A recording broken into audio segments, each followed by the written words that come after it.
किया है, नोटिस कीजिए। मैं नहीं कह रहा हूं कि मेरी बातों पे यकीन करो। या आपने आप में कभी सोचा है कि जब कोई आतंकवादी मरता है तो सारे कांग्रेस के लोगों को तकलीफ होने लगती है, सारे फिल्म इंडस्ट्री के लोगों को तकलीफ होने लगता है, बड़े बड़े अवार्ड वापस किए जाते हैं, न जाने लोगों के दिल में ऐसा लगता है कि उनके घर के कोई बाप दादा मर गया।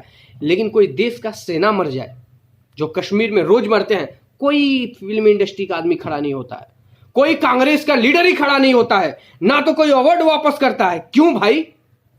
क्यों? वो इंसान नहीं था?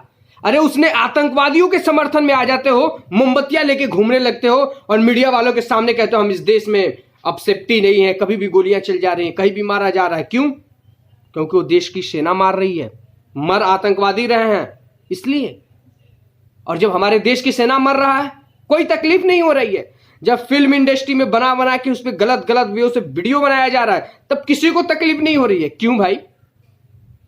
मैं अब क्या सोचूंगा या हमारे देश के लोग क्या सोचेंगे? तुम गद्दार हो ना, और गद्दार बोल दो तो बोल दो कि भाई हम देश भक्ति का प्रमाण दे, देशभक्ति का प्रमाण दो, हम दे रहे हैं कि मेरे देश का सैनिक मरता है तो हमें तकलीफ होती है, हमारे देश का एक नागरिक मरता है हमें तकलीफ होती है, पर आतंकवादी मरता है तो हमें खुशी होती है। और तुम्हारे गद्दारी का प्रूफ यह है कि जब इस देश का एक सैनिक मरता है तो तुम तालियां बजाते हो। क्यों? तुम खुश हो रहे हो क्योंकि तुम लोग देशद्रोह हो। जब इस देश का आतंकवादी मरता है तो तुम आंसू बहाते हो। यह फर्क है तुम में और हम में। यह हमारा देशभक्ति है कि जो हमारे देश का सैनिक मरता है तो हमारे आंखों से आंसू आते हैं। और यह है तुम्हारा प्रूफ है कि तुम एक आतंकवादी के मरने पे आंसू बहाते हो, उसके लिए मार्च निकालते हो, वो बड़ा बड़ा आंदोलन चालू करते हो और जाके बोलते हो कि हम इस देश में अब सेफ्टी नहीं है, कुछ भी हो सकता है।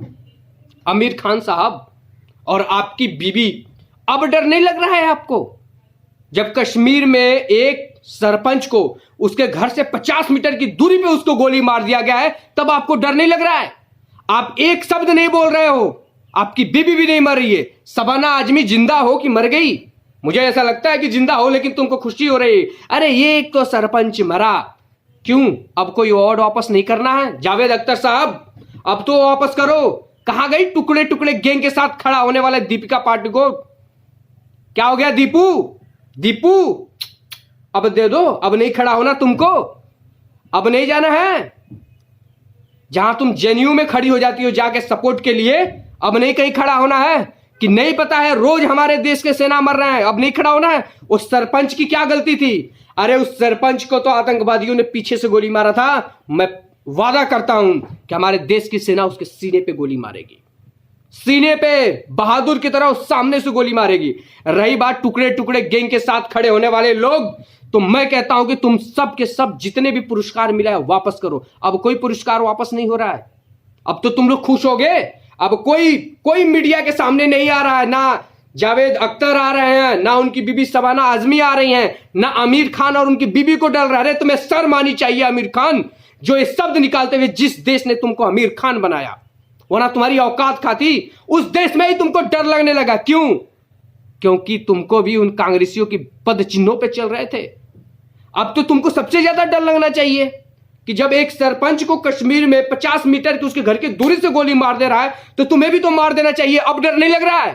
क्यों? तुम सिर्फ आतंकवादियों को, इस देश के देशद्रोहियों के खिलाफ नहीं जा सकते, तुम उनके सपोर्ट में खड़े हो सकते हो। कहां गए कांग्रेस के लीडर जो कहते थे, संविधान की दुहाई देने वाले लोग जो कहते थे कि अब तो इस देश के नागरिक खतरे में हैं? अब वो मर गए?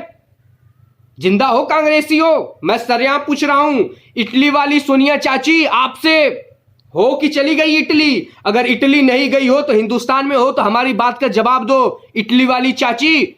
मुझे तो लगता है आपका इटली जाने का वक्त आ चुका है। और आमिर खान, तुम्हारे पास जितने अवार्ड हो वापस कर दो। शबाना आजमी तुम भी आ जाओ, कभी तो खड़ा हो जाओ। अब हम लोग मांग रहे हैं तो क्यों नहीं तुम लोग दे रहे हो?